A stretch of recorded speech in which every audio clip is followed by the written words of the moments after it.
is then deleted if it's not done by the authority itself. All these remedies are actually, I would say, also constitutionally based, because if you take a look at Section 25, subjects in Section 3, it says people must have access to remedies to defend their rights. So therefore, there must be something that can be done about restrictions. There must be some kind of way that you can defend yourself. But you can only defend yourself if you first of all know that your data has been collected. Now, the final step that we can take a look at is the proportionality in the narrow sense. That is the most interesting one. Here we have to balance. I will come to an end in 2 minutes.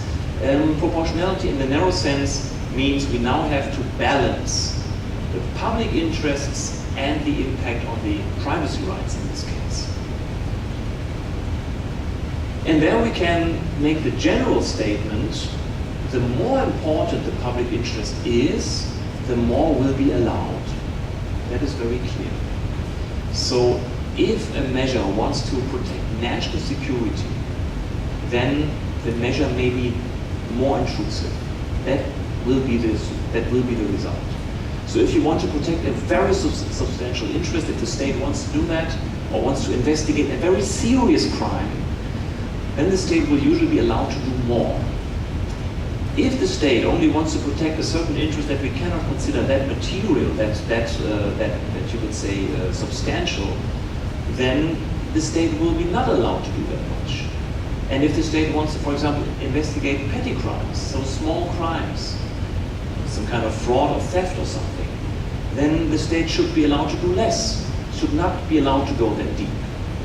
So the weight of the public interest plays a very important role. National security is very often used by the state to justify very deep intervention with individual rights, but then we have to be very, very cautious and really analyze. Is it really national security which is at stake here? National security means that the nation as a whole is under threat, and not only individuals and not only certain, you can say, very, very restricted incidents. National security is really a very, very, you can say, high threshold. Another very important question that we can ask is, how probable is it that a damage will occur? Is it very likely? Then deeper interventions will be allowed. Or is the damage still, you can say, quite far away? Then we cannot yet go that deep. So the imminence of the danger is also something that we need to take into account. The more imminent, that means you can say, the more dramatic the situation is, the more probable the realization of a certain harm is, the more a state can also do to defend itself and to defend certain interests. And then a very important point that I've already mentioned, what is the level of suspicion against that individual person of which the data has been collected? So if somebody is under very high suspicion that he or she is the source of a cybersecurity threat, or that he or she has been the culprit of a very severe crime, then against such a person we can have quite deep interferences, because we have a very high level of suspicion against that person. But the lower the level of suspicion is, the less will be allowed. And that makes it so, you can say, difficult to have this kind of general retention of data of the whole population, which we find in the computer crime. For 90 days, the data, the traffic data of every Thai citizen, and also foreigners who live in Thailand, of everybody is collected without any suspicion against any individual. That is very problematic. That is a deep intervention, and that is not based on any level of suspicion. It is a general retention. In the European Union, that has been stopped. So there has been a regulation in the EU about this kind of general retention of data. This has been scrapped by the European Court of Justice because it was considered to be a too deep intervention with individual rights against people under no suspicion. Germany is now actually going into the same direction. I mean, we also have a general data retention law, but it is currently out of operation because the German law needs to be in accordance with the European law. If the European law now says that is not allowed anymore, then also the German law must be in accordance with that. But there you can see general retention of data is now considered in Europe as, you can say, almost a no-go. It must be a very, very limited scope, only for the investigation of very severe crimes that can be allowed. Again, why is that the case? Because that is an intervention with people who are under no suspicion. Now, the final question that we then need to ask is, well, what is now the impact on privacy? So, how deep is the intervention? And there we can differentiate on the one hand between the different kinds of data that is collected. Content data is the most problematic one, usually going the deepest into privacy. Because content data tells us something about what was it that the people were talking about, which websites did you access, what is the content of your emails. That is very problematic. And that is also why I always say Gmail is very problematic. Gmail scans the content of all emails for keywords, the content. So that is very problematic. That is now just a little example. It's not the state. Gmail is not the state. It's a private agency. And if you consent that they scan your emails, then you consent to them. When the state wants to access content data, there must be a very severe threat or a very severe crime under investigation, because content data is very sensitive. It tells us something about what people have been communicating. Traffic data, that is data that tells us only something about the circumstances of communication. That basically means when did you communicate with whom, which is already connected to your person or to your person. But you might say that is, you can say, a lesser kind of restriction, but still a considerable restriction. Another kind of data that state authorities may have access to is this kind of contract or stock data. That means basically the contract that you have formed with your internet provider. There the internet provider knows your name, your address, your date of birth, and maybe some other personal information about you, which is, you can say, not connected to any ongoing communication of yourself. It is basically connected to your person. That kind of data is, you can say, the least protected, because it doesn't tell you much about the person and about the communication. That kind of data can usually be accessed by any kind of investigation, any kind of crime. It's very, you can say, very low protection. Then with regard to privacy in itself, we may make one final differentiation, and that is, there I stole something from the German Constitutional Court, which has defined privacy in a very useful way, that privacy is not privacy, but that we can differentiate privacy into different spheres. For example, a social sphere, that means that sphere where we interact with each other and where we open ourselves, so where we allow, you can say, others to also get into contact with us and get some information about us. That kind of sphere is the least protected one, because we allow ourselves to somehow go into society, interact with others. That means if we do that, we knowingly, you can say, give up a certain kind of control over ourselves. We open ourselves up. That is the least protected one. The private sphere, as you can say, the middle kind of sphere, is usually considered that sphere that you can define as your family sphere, for example. That you have a certain sphere among trusted persons around you, which is usually the close family circle, where you want to have a certain, you can say, protected area where you can exchange thoughts without having too much to control yourself, where you can also do some, I don't know, some gossiping, or where you can blame people or even defame and insult people. That should be allowed in a certain frame where you can speak freely among your family, for example, the private sphere. And also that kind of data is protected and is more protected than what you do in the social sphere. The final sphere is then considered by the German Constitutional Court to be absolutely protected, the so-called intimate sphere.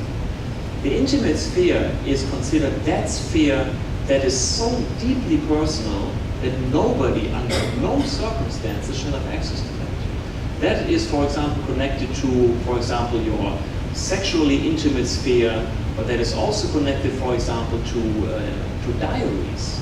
So what you write in a diary, for example, in Germany, is off limits for any state authority. They may not seize your diary under no circumstances. It's considered to be connected to human dignity, that the state cannot intrude certain spheres at all, under no circumstances, even if they want to protect national security. So we can, I think, make such a differentiation. Privacy is not privacy. We can differentiate different spheres of a personality depending on whom you interact with. And then the final thing, obviously, is open investigations are much less problematic than secret investigations. So if you know that the state is collecting data or is investigating, is somehow using your information or has access to your data, if you know that, then we would usually consider that not such a deep intervention. However, secret investigations are much more problematic because there you don't have any control over that. And especially for that reason, as we consider secret investigations to be so problematic, therefore these procedural safeguards that a person shall have the possibility to know what has been collected about him or herself is such an important, you could say, procedural safeguard. All right, that's basically what I have to contribute today. So again, what I have mentioned now shall only provide you with a certain framework to assess certain actions or laws, in this case, for example, the two acts that I've talked about here, whether they address these issues in the legislation, whether they meet these certain standards or not, or whether maybe some provisions may need to be refined a bit in that regard. So I think that's everything I want to say. Thank you. So as time is running short, sorry. Anyone has any question for speakers?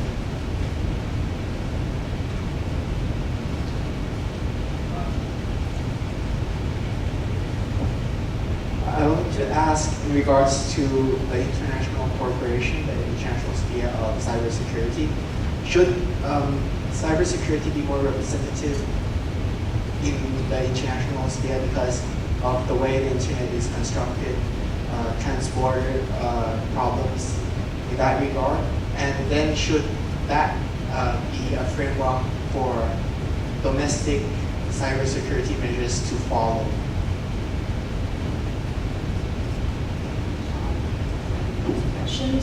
So yes, of course, the nature of the digital environment itself forced the international cooperation between states, and not only states, including companies.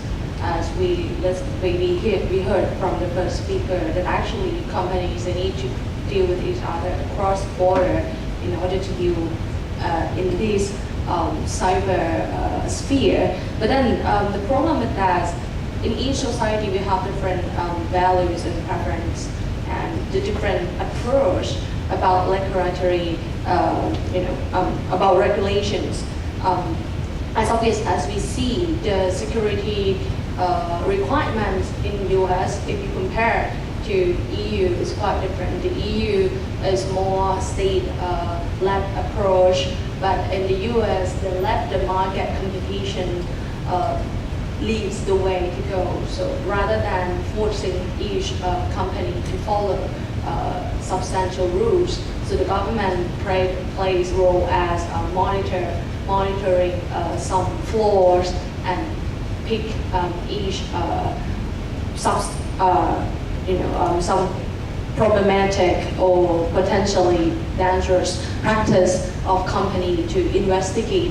So we have like different kind of approaches. But I think one common problems of the developing countries is that, as I think we have emphasized in each of our presentation, that the developing countries tend to confuse between national security and cybersecurity, and sometimes cybersecurity is used as a disguise to do some other roles, for example, limiting the freedom of expression or repressing the content, the undesirable contents, and those I would say those kind of tendencies by the government is actually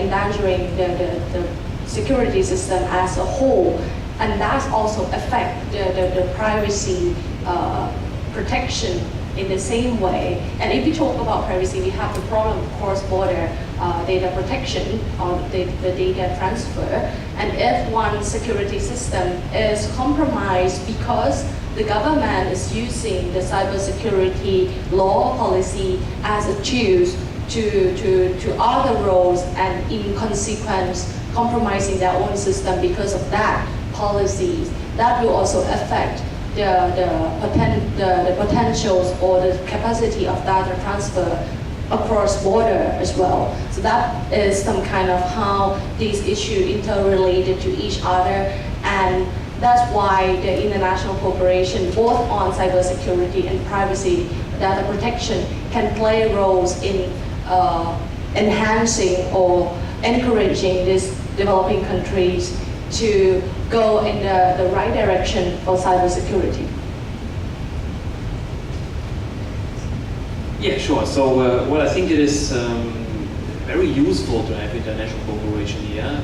However, we should always, as has been said, always see that even though the internet seems to be a boundaryless space, however, the infrastructure is always located somewhere. The infrastructure is always located in a certain territory. So obviously, in the end, it is in the hands of individual actors, and these are then usually either state governments or the private sector to provide a good protection. However, I think also in the interest of for example, also the industries in certain fields, they also demand a certain sense of clarity.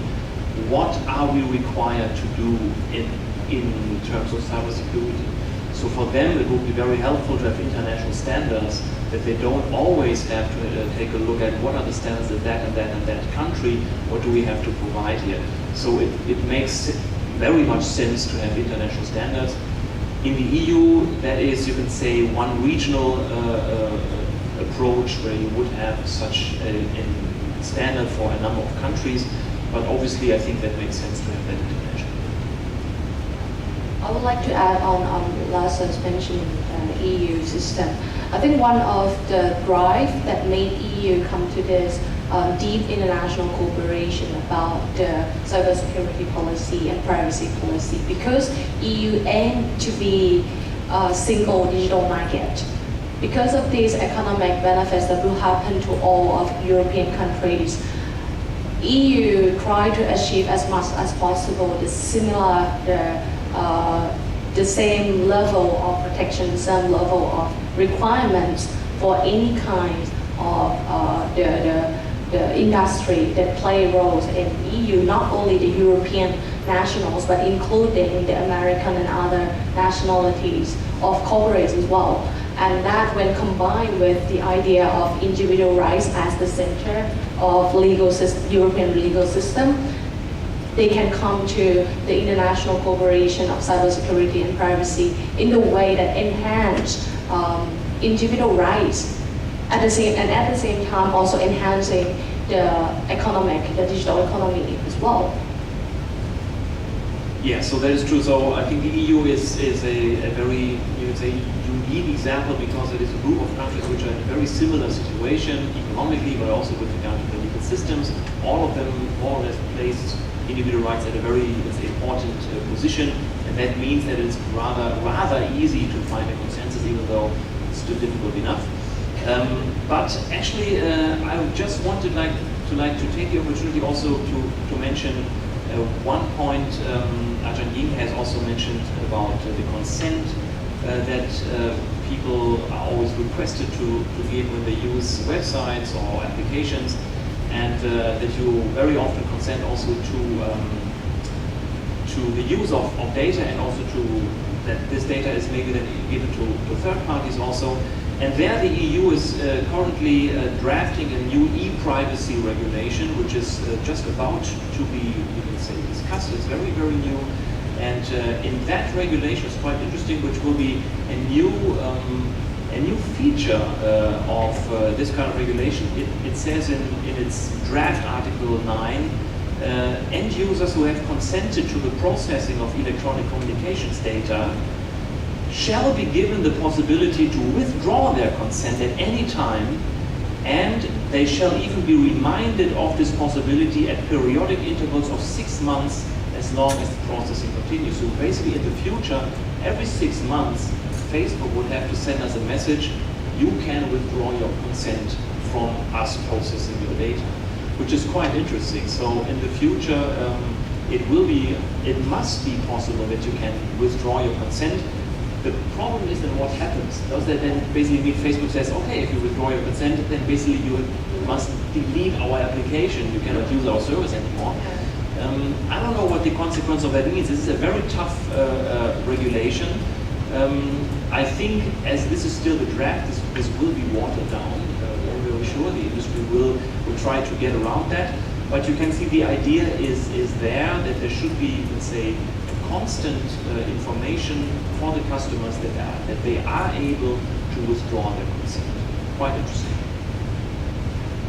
Yeah, to add on that, just to the point that eventually the EU law might be as strict as driving some American companies out of their jurisdiction and trying to not. But again, you know, the technique of extraterritorial jurisdiction will still make these people in the market, and the EU market is too big to leave for any kinds of IT companies right now. But then we come, I like to add another point that actually how would technology answer or respond to that kind of strict regulations? For example, right now, if you leave Facebook will delete your data that you give Facebook, but they won't delete the data that they acquire by themselves. For I think some of you know the concept of shadow profile that the Facebook have each of you. So you have a profile that you give them by your consent, but then at the same time, the Facebook will also have some information of where you go or what kind of interaction you have, and with this shadow profile, it can predict so many relations between you and some others. That's how Facebook can suggest people you may know very, very precisely. And in that way, Facebook can always argue that these data, this is not because we collected from you. It's because we observe and we invested in getting this data, not directly from you, but from other publicly available information or from your friends' data. This is another point that even though you are very conscious and protecting your own data, the other person or your friends might not be as careful as you are. And in that sense, your data in possession of your friends will be compromised at any time. And this is another reason that actually the management of privacy cannot be the problem of one authority. It should be considered as the whole, as the social value of how should we deal with this kind of data, what should be social norm of dealing with someone's privacy.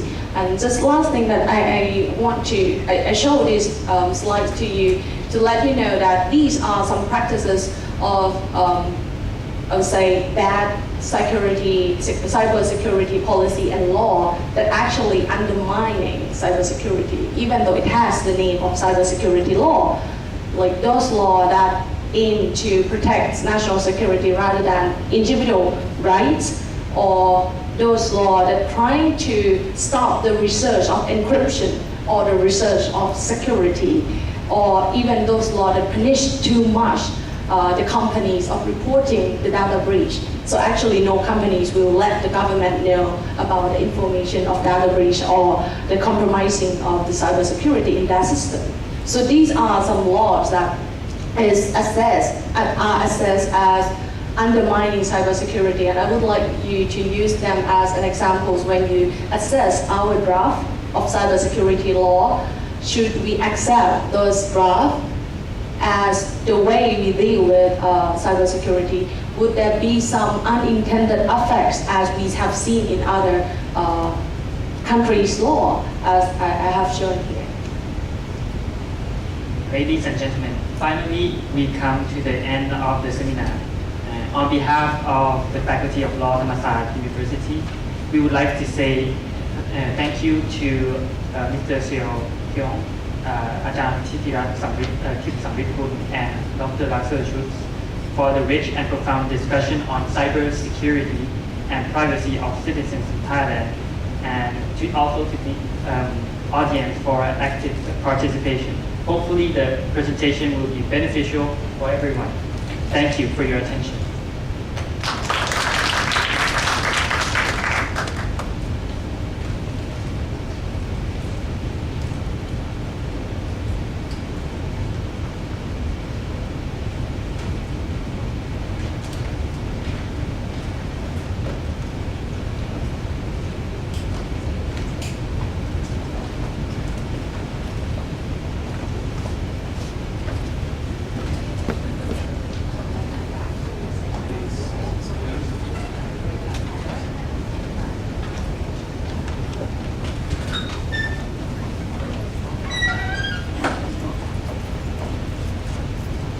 เดี๋ยวถ้าจะเอาไฟล์นี่คือ ตอนนี้เลยป่ะ ตอนนี้เลยได้ต้องใช้สายอะไรไหม แล้วได้ใช่ไหม ยังไม่กด